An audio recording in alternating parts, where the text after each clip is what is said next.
이 발표가 이루어지는 동안에 스튜디오에 새로운 두 분 나오셨습니다. 유인태 전 더불어민주당 의원, 전원책 변호사 나오셨습니다. 어서 오십시오. 예, 안녕하세요. 어서 오십시오. 일단 대선 이후에 처음 뵙는 것 같은데요. 예, 그렇군요. 대선 결과 간단히 어떤 뜻이 담겨 있다 보십니까? 뭐 세계를 놀라게 했던 그 시민혁명 아니에요? 평화로운 그 승리죠. 뭐 시민의 승리죠. 시민의 승리다 이렇게 평가해 주셨고 전원책 변호사님 어떻게 평가하십니까? 탄핵 선거죠. 예. 더 이상 설명이 필요 없을 정도로 탄핵으로 시작된 정국 그리고 그 결과로 있었던 보궐선거, 탄핵 선거였습니다. 예. 그리고 방금 전에 국민소통수석이 발표했던 내용, 국정역사 교과서 폐지해라. 그리고 이번 5.18 광주 민주화운동 기념식부터는 님을 위한 행진곡 재창하도록 해라. 예. 대통령의 지시는 어떻게 보십니까? 입법이 필요 없는 이제 내용들인데, 대통령이 이런 지시를 한 것이 위법한 것은 아닙니다. 하지만 우리 사회에 그동안 수많은 논란을 불러일으켜왔고, 또 진영 간의 충돌을 해왔던 문제거든요. 예컨대 국정교과서 문제, 역사를 어떻게 가르칠 것이냐 하는 문제라든지, 5.18 그 기념식장에서 이제 임을 위한 행진곡을 재창하는 것, 저는 과거 이 방송에서도 난 재창하는 것이 옳다고 본다 이렇게 얘기를 했는데, 그렇더라도 우리 사회의 그동안의 갈등의 이 소지가 많았던 이런 문제를 대통령이 취임하자마자 곧장 지시하는 형식으로, 이 부처에 지시하는 형식으로 처리한다는 것은 제가 보기로는 그동안 대통령이 통합 대통령을 주장을 했잖아요. 예, 취임할 때도 통합을 얘기를 했고, 국민 모두의 대통령이 되겠다고 했는데, 좀 더 여론을 수렴하고, 이 반대 진영을 설득하는 그러한 좀 절차를 밟은 다음에 대통령이 지시를 했으면 어땠을까 하는 생각을 합니다. 예, 전원책 변호사님 말씀 들으셨는데요. 유인태 의원님은 또 어떻게 평가하십니까? 일리 있는 말씀이긴 하죠. 조금 단계를 더 밟았으면 하긴 하지만, 아까도 말씀드렸다시피, 이번 문재인 대통령이라고 하는 게 이제 촛불 일종의 민심인데, 저는 그 통합이라고 하는 게 100% 통합은 안 되는 거 아닌가요? 그러니까, 양극단의 주장을 하는 사람까지 다 만족시키는 통합은 있을 수가 없어요. 그러니까, 한 70~80% 통합이면 전 그걸 통합이라고 봐야 되거든요. 국정교과서 때 아마 여론조사 때 국회에서 교문이 마침이 있었는데, 네. 저거 여론조사하면은 저거 국정교과서 찬성하는 게 그야말로 20%도 안 되는, 요번에 탄핵 찬성했던 정도 비율이었어요. 그러니까 그냥 일반 보수가 합리적인 보수까지 찬성했던 게 아니라 아주 극소수만이 찬성을 했던 사안이라, 저 정도도 못하면은 과연 그 촛불 민심이 우리가 뭐 하려고 뽑았나, 이제 우리가 뭐하러 그 겨울에 광화문에 나갔나, 또 이런 원망을 들을 수도 있는 거죠. 예. 그렇다고 한다면은 적폐청산이라고 하는 부분을 분명히 문재인 대통령이 선거 기간 강조를 했단 말입니다. 예. 그러니까 그릇된 것을 바로잡겠다라고 하는 측면에서 오늘 3호 업무 지시가 나왔다 이렇게 볼 수가 있을까요? 전 그렇게 봐요. 그리고 저 정도는 또 안 하면은, 새 정부 들어서는데 이번 5.18 날 저거 재창도 하나 못하면, 근데 말하자면 절차적으로 그냥 본처에서 허용하는 식으로 나는 방식이 대통령이 굳이 청와대에서 발표하는 것보다는 그 방식이 조금 더 모양은 좋지 않았을까 하는 생각은 해봅니다. 그런데 어제 문재인 대통령이 현재 박근혜 정부의 마지막 장관들이 일괄해서 사표를 제출했다 이런 얘기가 있지 않았습니까? 근데 황교안 국무총리하고 박승춘 국가보훈처장의 사표만 선별 수리를 했단 말이죠. 그러니까 박승춘 국가보훈처장 사표를 수리했을 때 님을 위한 행진곡을 이번 5.18 광주 민주화운동 기념식 때 재창할 것이다라고 하는 것은 이미 예상할 수 있었던 부분이기도 해요. 예, 5.18이 지금 며칠 안 남았으니까. 예, 바로 다음 주니까요. 예. 그래서 이 문재인 대통령으로서는 당연히 이제 호남의 그 민심, 이걸 생각을 했을 것이고, 올해도 이것이 또 논란이 벌어진다면 우리가 왜 대통령을 뽑았느냐 하는 호남 민심이 또 분출되었을 거예요. 이러니까 아마 보훈처 장관부터 사표를 수리를 한 것으로 예, 생각되었는데, 그거 뭐 많은 언론이 그렇게 예측을 했지 않습니까? 이 국무회의를 구성해야 되기 때문에 전원 사표를 수리를 못 하더라도 이 순차적으로 사표를 수리를 해야 될 텐데, 이 제일 먼저 이제 국무총리하고 보훈처 장관이 해당이 된 건데, 저는 제가 보기로는 대통령은 낮은 청와대부터 얘기를 했는데, 어제 청와대 조직 발표한 거 보니까 낮은 청와대가 아니더라고요. 강력한 청와대입니까? 왜 강력한 청와대로 보이는가 하면, 이 대통령은 광화문 청와대에 이르겠다고 했잖아요. 예. 근데 제가 생각하는 것은 광화문 청와대가 중요한 것이 아닙니다. 이 청와대가 군부가 되지 않으려면 이 대통령 옆에 장관들, 대통령이 참모인 장관들이 있어야 되거든요. 근데 장관들은 세종시에 다 있고, 뭐 대통령이 청와대에 있던 광화문에 있던 여전히 대통령 주변에는 대통령의 비서가 참모 역할을 한단 말이에요. 그 청와대 수석들, 그리고 어제 확대가 됐지 않습니까? 사실로 이 청와대의 실장들 그리고 수석들이 대통령이 참모 역할을 한다면 여전히 청와대는 군부 행사를 할 겁니다. 그래서 멀지 않아 뭐 바뀐 게 뭐가 있느냐 이 소리가 또 나올 가능성이 있어요. 그래서 제가 보기로는 낮은 청와대, 작아진 청와대 이 얘기를 들으려면 우선 대통령 주변에 장관들이 내각이 제대로 기능을 해야만 한다. 그 체제를 바꿔야만 한다. 저는 이 말씀을 좀 드리고 싶습니다. 민태 의원, 전원 변호사님 말씀 어떻게? 그 님을 위한 행진 곡제창을 그 호남 민심으로 좀 가두는 말씀은 제가 좀 동의하게 새누리당도 제창에 찬성했어요. 국회에서. 그걸 박승춘 보훈처장이 저렇게 반대를 해서. 정의위원회에서 아주 고집을 꺾지 않았었죠. 아니, 그러니까 그건 새누리당 에서도 제창하자고 했던 거라. 박승춘 전 국가보훈처장이 그랬다는 얘기죠. 국회에서 의원들은 그러니까 혹시라도 저게 호남 민심만이 원하던 건 아니다. 새누리당 의원들도 원했던 거라고 하는 건 하나 제가 좀 정정을 해드리고 싶고. 그리고 청와대에 대해서 낮은 청와대라고 하는 부분에 대해서는 좀 우려가 있다 얘기를 했는데. 근데 이제 저는 청와대를 좀 축소하는 방향으로 가야 되고 저는 그러기 전에 분권형 대통령제로 가야 된다고 평소에 생각하는 사람이니까. 그런데 다만 이제 부처를 이렇게 담당하는 수석실은 없었거든요.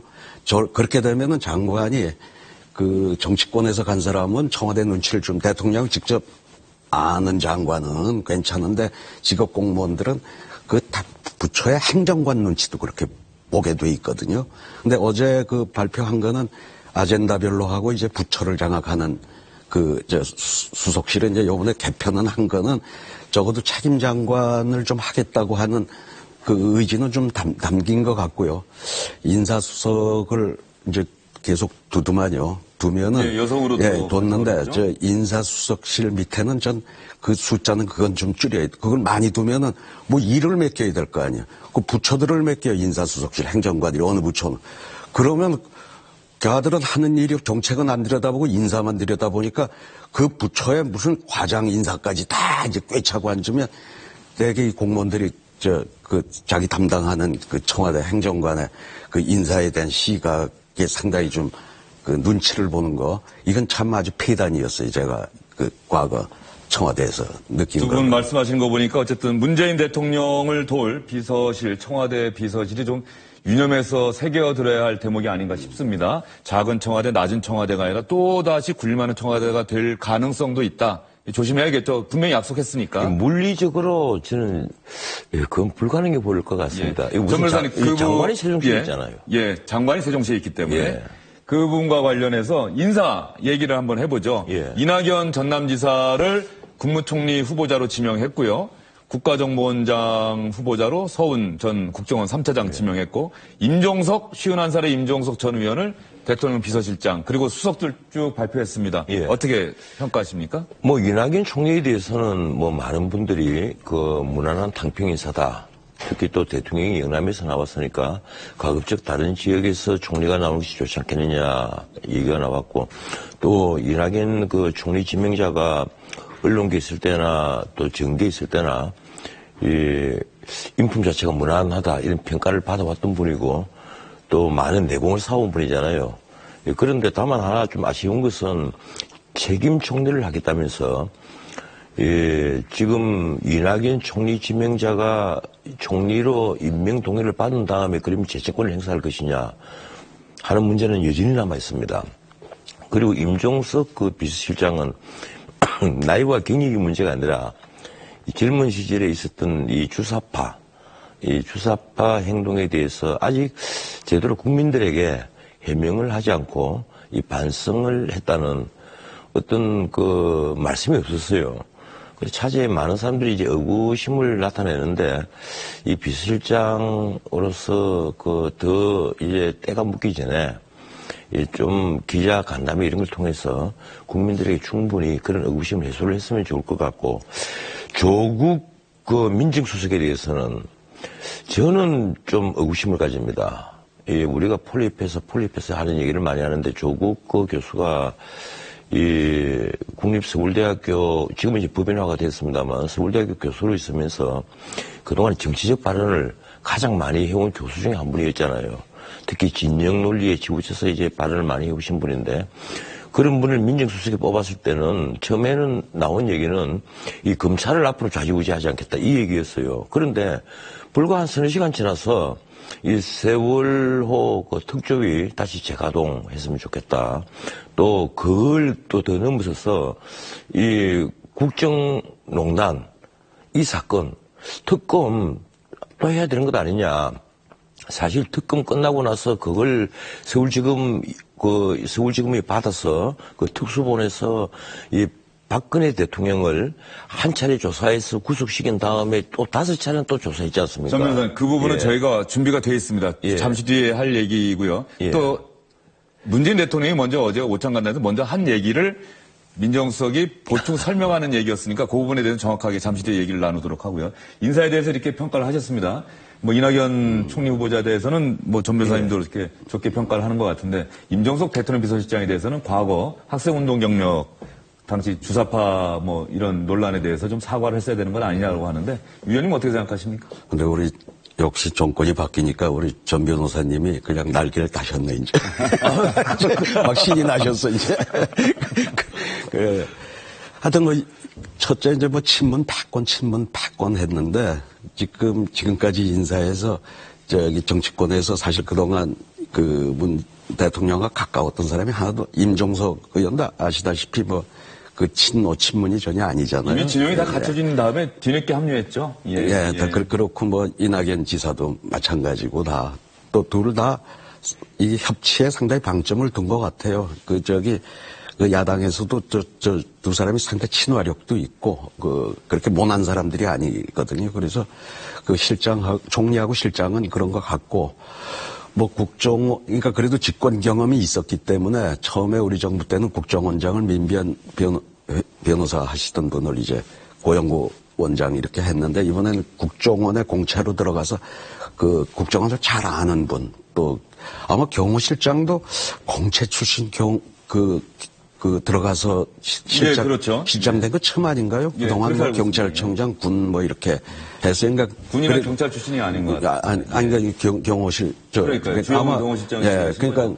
뭐 경호실에서도 아마 상당히 좀 뿌듯할 거라고 생각을 하고요. 그래 뭐 그 인사들은 그렇고, 그 다음에 전 뭐 임종석 의원하고 나이 차이가 많아서 가령 사과라는 게 어떠냐 그러는데, 주사파가 수사정보기관이 더 쉬운 거라고 생각을 하는 건지 정말이었는지 제가 잘 몰라서, 자긴 주사파 아니었다고 하면은 뭐 어떻게 뭐 사과를 하냔 말이죠. 그러고 그 시대 상황이라는 게 전 젊을 때는 좀 이상주의고, 너무 나이 들어가지고도 또 너무 그 현실에서 동떨어진 이상주의를 얘기하는 것도 좀 우리가 보기에는 조금 이상해 보이지만, 젊을 땐 그래야 되는 거 아닌가요? 그러니까 뭐 그 대목에 대해서는 제가 진짜로 골수 그랬는데, 본인도 다 시인한 거라고 그러면 아까 말씀하신 뭐 그런 과정을 한번 뭐 거칠 필요가 있을지 짧게 모르겠어요. 말씀드릴게요. 안희정 충남지사가 예. 관훈클럽 토론에서 과거에 뭐 그런 책 읽었다. 또 주체사상에 잠시 이렇게 관심을 가졌던 적이 있다.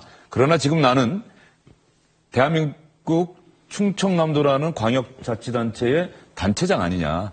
내가 지금도 주사파겠냐 이렇게 얘기를 했는데, 임종석 의원 같은 경우도, 임종석 실장도 2차례 선거를 통해서 국민의 선택을 이미 받았는데, 예. 여전히 이렇게 주사파라고 하는 그렇게 주장하는 게 혹시 그게 적절한 건지. 예, 근데 우리가 그 과거에 김일성, 김정일을 두고 장군님이라고 불렀던 사람들, 뭐 물론 지금 제 임종석 그 비서실장 보고 하는 얘기가 아닙니다.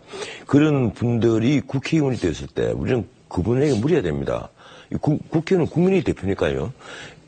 지금 또 김일성, 김정일을 장군으로 부르느냐, 그 점에서 어떻게 생각하느냐 물어야 된단 말이에요. 지금 전대협 의장 때 임수경 씨가 방북을 했잖아요. 그리고 철저히 그 북한의 그 책략에 놀아놨습니다. 그 점은 우리가 부인할 수는 없지 않습니까? 근데 임수경 씨도 또 대한민국 국회의원을 하지 않았습니까? 예, 그리고 그 배경이 바로 임종석 그 현재 비서실장입니다. 진대협 의장이었단 말이에요. 그리고 거기에 대해서 이 국회의원이 되는 과정이나 또 국회의원 활동을 할 때, 예, 물론 뭐 기회가 없었는지는 모르겠습니다만, 제가 알기로는 예, 아직까지 단 한 차례도 내가 그 당시에는 이렇게 생각했는데 그 점은 내가 지금 생각하니까 나이 들어서 생각하니까 좀 실수라고 보인다. 잘못했다고 보인다. 이런 반성이나 해명이 없었습니다. 난 내가 어떻게 생각하기 때문에 그렇게 했다라든지 이런 해명조차 없었단 말이에요. 그런데 문제는 뭔가 하면요.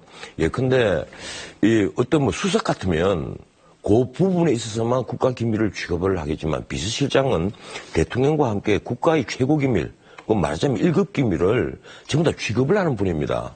그러면 우리 국민들 중에는 이 임종석 실장의 사상이나 생각에 대해서 의구심을 가지고 있는 분이 상당히 많이 있을 수 있는 거예요.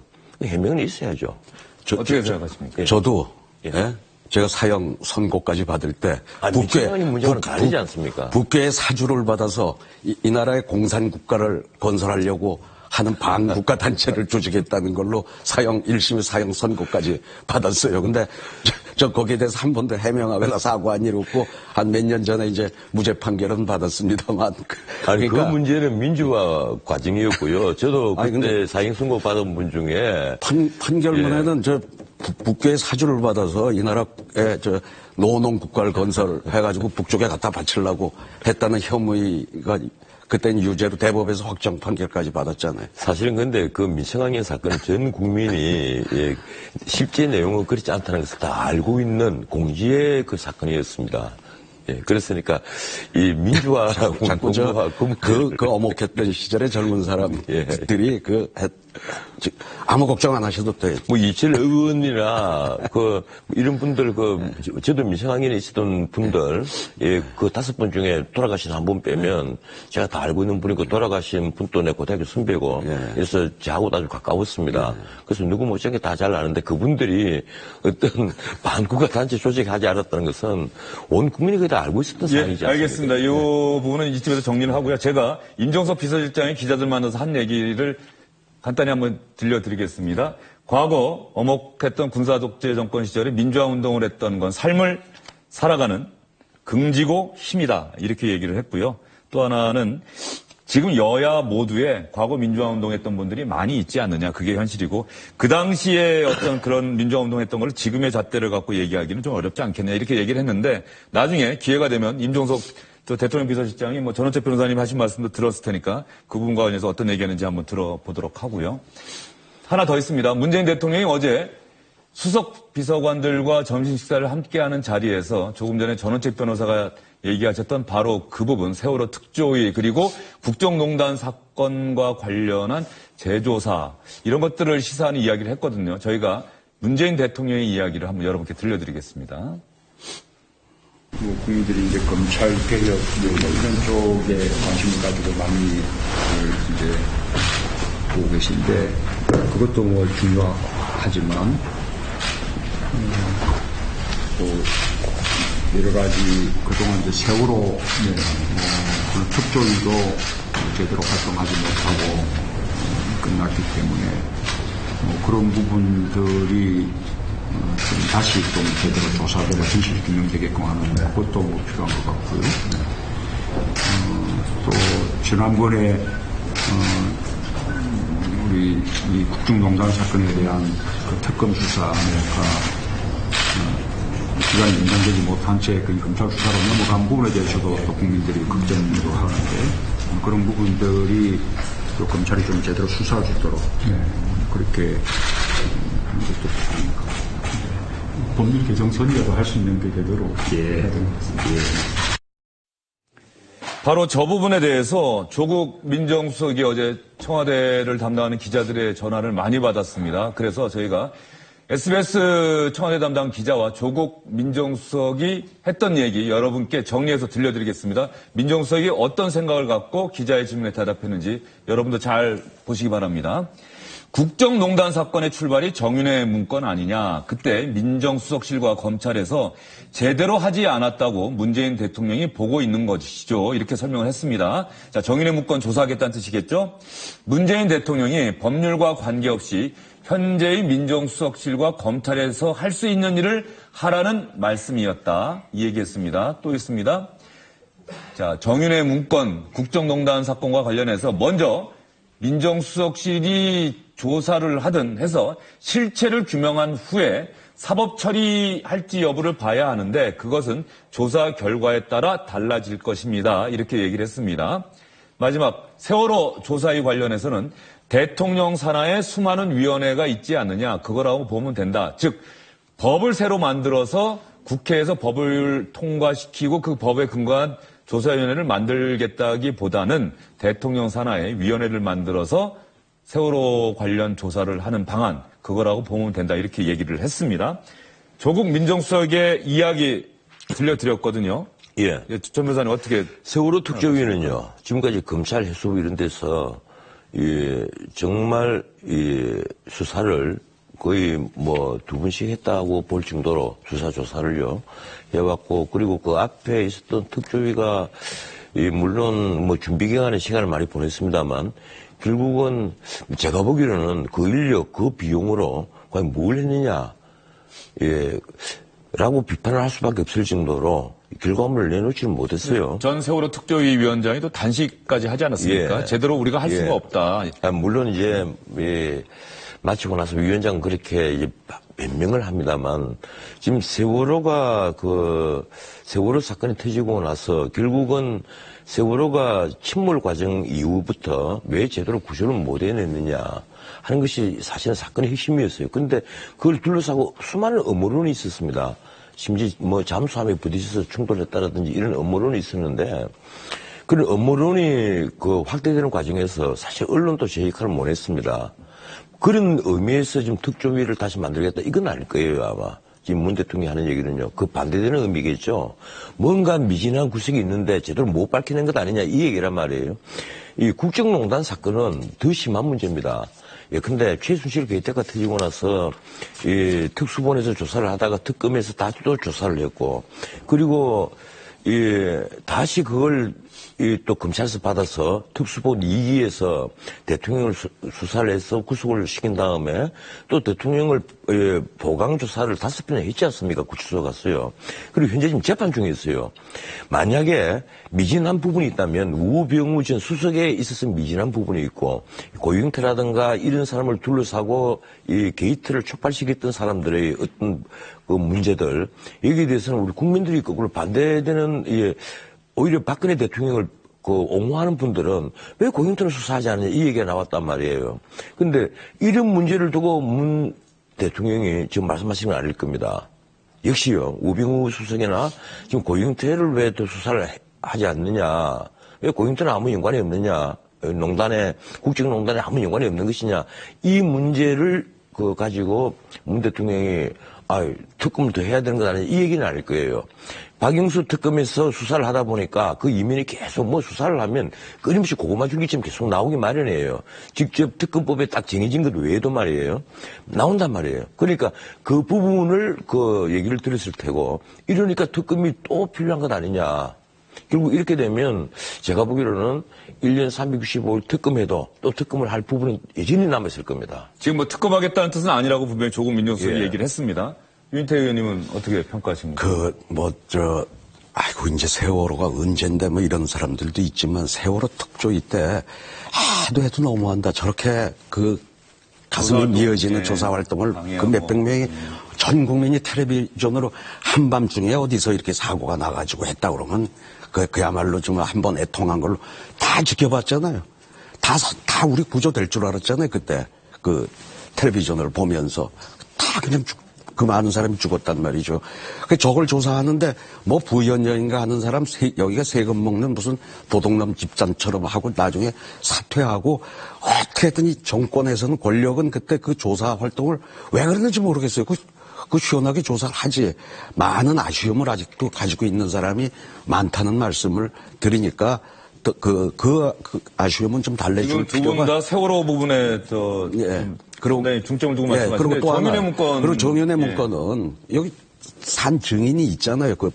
조홍천 의원, 박관천 경정은 뭐 또 그래 딴 걸로 해서 뭐 구속까지 되고 했는데 이미 그때 우리나라 권력 서열 1위, 2위, 3위 다 민정수석실 산하에 그 행정관이 박관청 의원이 얘기한 거 아니겠습니까? 오히려 저거 뭐 문서 기밀 유출이라고 그래가지고 감옥까지 보내고 자르고 저거에 대해서 왜 저런 일이 그때 그것만 제대로 수용이 됐어도 이 진작에 이건 좀 방지가 됐을 건데 그러니까 그렇게 한번 생각하시면 저거는 한번 들여다 봐야죠. 예, 국기문란이라고 당시 박근혜 전 대통령이 규정했던 부분은 그 문건이 나간 행위에 대해서 국기문란이라고 했는데 지금 유인태 의원님은 그 문건에 담겼던 내용이 본질이고 핵심이었는데 그 부분에 대한 조사가 이루어지지 않았다라고. 안 했잖아요, 지금. 예. 예, 제가 이 부분에 대해서 말씀하시고 이제 정리를 하도록 하겠습니다. 제가 그 앞에 한 말씀만 더 드리자면요. 검찰이 세월호 조사할 때 저도 이 방송에서 검찰을 질타를 했습니다. 해경이나 해수부나 한국승급이나 해운조합 같은데 정말 이 세월호 침몰의 원인을 제공한 곳은 제대로 수사를 한 흔적이 없어요. 그런데 제가 이 세월호 특조위 활동을 뭐 세세히는 알지는 못합니다만은 세월호 특조위 역시 해경, 해수부, 해운조합, 한국승급 이런데 기본적인 어떤 문제점을 파헤치려 는 것보다는 주로 대통령의 7시간을 비롯해서 이런 이 곁까지 오히려 이 무능한 정권 쪽에다가 조사의 목표를 삼은 것 아니냐. 이래서 반대 진영에서 아마 반발한 것으로 저는 보입니다. 그리고 이 국정농단 특검 이전에 가령 정윤회 문건 같은 문제 있지 않습니까? 이 검찰이 지금 바로 김수남 총장이에요. 김수남 총장이 서울지검장 할 때 이 사건이 사실은 제대로 수사가 이루어지지 않았던 부분이거든요. 그래서 그런 점으로 보면 뭐 문 대통령의 어떤 지시 이걸 이해 못할 바도 아닙니다만은 제가 마음이 걸리는 것은 민정수석이 당장 앞으로 검찰을 우리 좌지우지하지 않겠다. 이 얘기를 하고 나서 불과 몇 시간 만에 대통령이 민정수석에게 검찰 수사 방향, 가이드라인을 지시하는 형식으로 그렇게 국민들이 비치는 거예요.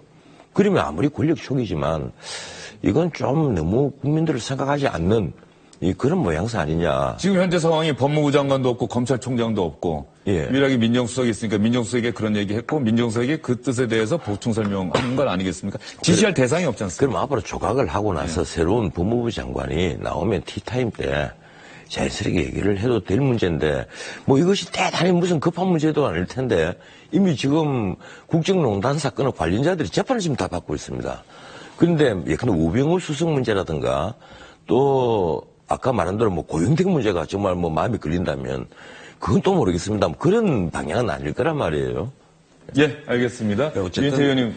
하여튼 이게 촛불 민심이 만들어낸 정권 아니에요. 탄핵이고 이렇게 된 건. 그 요구와 통합이라고 하는 또 국민적 요구 이거는 상당히 충돌할 수밖에 없는데 이제 거기에서 어떻게 소위 수순을 잘 밟아가느냐 지혜롭게 그게 이 새 정부의 임무라고 생각을 합니다. 알겠습니다. 두 분 함께 모시고 이야기 나누는 건 오늘 처음인데 가끔 이런 자리가 있으면 더 충실하게 시청자 여러분들께 그 현 상황에 대한 정보가 전달되지 않겠나 하는 생각이 들었습니다. 두 분 오늘 말씀 잘 들었습니다. 예.